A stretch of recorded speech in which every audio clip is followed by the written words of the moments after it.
नमस्कार भक्तजनों। भक्तों, भगवान श्री राम एक वचनी है। वह जिसे भी वचन देते हैं अपने वचन को पूरा करने के लिए वह अपना सर्वस्व लगा देते हैं। रघुकुल रीत सदा चली आई, प्राण जाए पर वचन न जाए। आज हम उच्चारण करने जा रहे हैं राम मंत्र का। रामाय रामभद्राय रामचंद्राय वेधसे, रघुनाथाय नाथाय सीताय पतये नमः। रामाय रामभद्राय रामचंद्राय वेधसे, रघुनाथाय नाथाय सीतायाः पतये नमः। रामाय रामभद्राय रामचंद्राय वेधसे, रघुनाथाय नाथाय सीतायाः पतये नमः। रामाय रामभद्राय रामचंद्राय वेधसे, रघुनाथाय नाथाय सीतायाः पतये नमः। रामाय रामभद्राय रामचंद्राय वेधसे, रघुनाथाय नाथाय सीतायाः पतये नमः।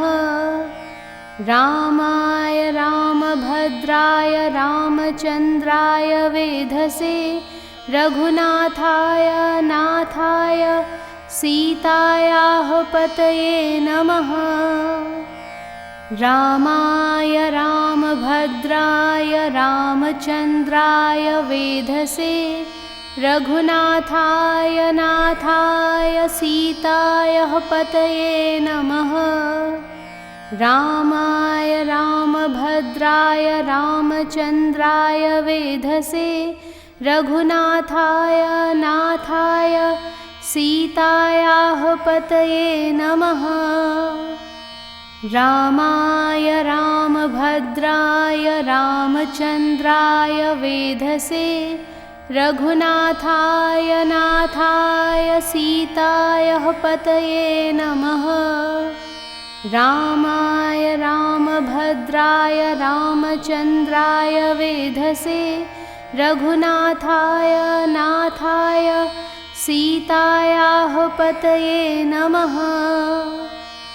रामाय रामभद्राय रामचंद्राय वेधसे, रघुनाथाय नाथाय सीतायाः पतये नमः। रामाय रामभद्राय रामचंद्राय वेधसे, रघुनाथाय नाथाय सीतायाः पतये नमः। रामाय रामभद्राय रामचंद्राय वेधसे, रघुनाथाय नाथाय सीतायाः पतये नमः। रामाय रामभद्राय रामचंद्राय वेधसे, रघुनाथाय नाथाय सीतायाः पतये नमः। रामाय रामभद्राय रामचंद्राय वेधसे, रघुनाथाय नाथाय सीतायाः पतये नमः। रामाय रामभद्राय रामचंद्राय वेधसे, रघुनाथाय नाथाय सीतायाः पतये नमः। रामाय रामभद्राय रामचंद्राय वेधसे, रघुनाथाय नाथाय सीतायाः पतये नमः। रामाय रामभद्राय रामचंद्राय वेधसे, रघुनाथाय नाथाय सीतायाः पतये नमः। रामाय रामभद्राय रामचंद्राय वेधसे, रघुनाथाय नाथाय सीताय पतये नमः। रामाय रामभद्राय रामचन्द्राय वेधसे रघुनाथाय नाथाय सीतायाः पतये नमः। रामाय रामभद्राय रामचन्द्राय वेधसे रघुनाथाय नाथाय सीतायाः पतये नमः। रामाय रामभद्राय रामचन्द्राय वेधसे रघुनाथाय नाथाय सीतायाः पतये नमः। रामाय रामभद्राय रामचन्द्राय वेधसे रघुनाथाय नाथाय सीतायाः पतये नमः। रामाय रामभद्राय रामचन्द्राय वेधसे रघुनाथाय नाथाय सीतायाः पतये नमः। रामाय रामभद्राय रामचन्द्राय वेधसे रघुनाथाय नाथाय सीतायाः पतये नमः। रामाय रामभद्राय रामचन्द्राय वेधसे रघुनाथाय नाथाय सीतायाः पतये नमः। रामाय रामभद्राय रामचन्द्राय वेधसे रघुनाथाय नाथाय सीतायाः पतये नमः। रामाय रामभद्राय रामचन्द्राय वेधसे रघुनाथाय नाथाय सीतायाः पतये नमः। रामाय रामभद्राय रामचन्द्राय वेधसे रघुनाथाय नाथाय सीतायाः पतये नमः। रामाय रामभद्राय रामचन्द्राय वेधसे रघुनाथाय नाथाय सीतायाः पतये नमः। रामाय रामभद्राय रामचन्द्राय वेधसे रघुनाथाय नाथाय सीतायाः पतये नमः। रामाय रामभद्राय रामचन्द्राय वेधसे रघुनाथाय नाथाय सीतायाः पतये नमः। रामाय रामभद्राय रामचन्द्राय वेधसे रघुनाथाय नाथाय सीतायाः पतये नमः। रामाय रामभद्राय रामचन्द्राय वेधसे रघुनाथाय नाथाय सीतायाः पतये नमः। रामाय रामभद्राय रामचन्द्राय वेधसे रघुनाथाय नाथाय सीतायाः पतये नमः। रामाय रामभद्राय रामचन्द्राय वेधसे रघुनाथाय नाथाय सीतायाः पतये नमः।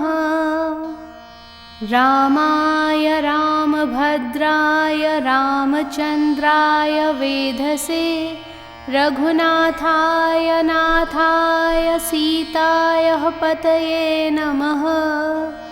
रामाय रामभद्राय रामचन्द्राय वेधसे रघुनाथाय नाथाय सीतायाः पतये नमः। रामाय रामभद्राय रामचन्द्राय वेधसे रघुनाथाय नाथाय सीतायाः पतये नमः। रामाय रामभद्राय रामचन्द्राय वेधसे रघुनाथाय नाथाय सीतायाः पतये नमः। रामाय रामभद्राय रामचन्द्राय वेधसे रघुनाथाय नाथाय सीतायाः पतये नमः। रामाय रामभद्राय रामचन्द्राय वेधसे रघुनाथाय नाथाय सीतायाः पतये नमः। रामाय रामभद्राय रामचन्द्राय वेधसे रघुनाथाय नाथाय सीतायाः पतये नमः। रामाय रामभद्राय रामचन्द्राय वेधसे रघुनाथाय नाथाय सीतायाः पतये नमः। रामाय रामभद्राय रामचन्द्राय वेधसे रघुनाथाय नाथाय सीतायाः पतये नमः। रामाय रामभद्राय रामचन्द्राय वेधसे रघुनाथाय नाथाय सीतायाः पतये नमः। रामाय रामभद्राय रामचन्द्राय वेधसे रघुनाथाय नाथाय सीतायाः पतये नमः। रामाय रामभद्राय रामचन्द्राय वेधसे रघुनाथाय नाथाय सीतायाः पतये नमः। रामाय रामभद्राय रामचन्द्राय वेधसे रघुनाथाय नाथाय सीतायाः पतये नमः। रामाय रामभद्राय रामचन्द्राय वेधसे रघुनाथाय नाथाय सीतायाः पतये नमः। रामाय रामभद्राय रामचन्द्राय वेधसे रघुनाथाय नाथाय सीतायाः पतये नमः। रामाय रामभद्राय रामचन्द्राय वेधसे रघुनाथाय नाथाय सीतायाः पतये नमः। रामाय रामभद्राय रामचन्द्राय वेधसे रघुनाथाय नाथाय सीतायाः पतये नमः। रामाय रामभद्राय रामचन्द्राय वेधसे रघुनाथाय नाथाय सीतायाः पतये नमः। रामाय रामभद्राय रामचन्द्राय वेधसे रघुनाथाय नाथाय सीतायाः पतये नमः। रामाय रामभद्राय रामचन्द्राय वेधसे रघुनाथाय नाथाय सीतायाः पतये नमः। रामाय रामभद्राय रामचन्द्राय वेधसे रघुनाथाय नाथाय सीतायाः पतये नमः।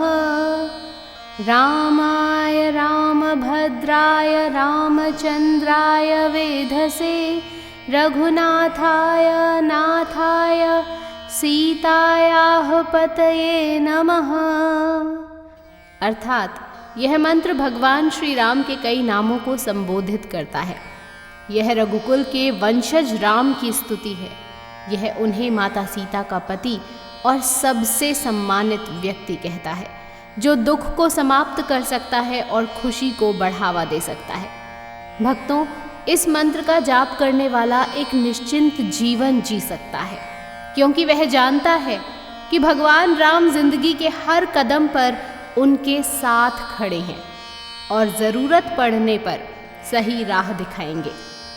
यह शक्तिशाली राम मंत्र, इसका पालन करने से व्यक्ति के जीवन में स्थिरता आती है, सभी प्रकार के सुखों से उसका जीवन भरपूर हो जाता है और आनंदमयी हो जाता है। इस मंत्र का उच्चारण आप कभी भी सुबह सुबह सोमवार के दिन करें तो अति उत्तम होगा। इसका उच्चारण आप 9, 27, 54 या 108 बार कर सकते हैं। और सभी भक्तजन एक बार मेरे साथ हाथ उठाकर सच्चे श्रद्धा भाव से कहें, जय श्री राम।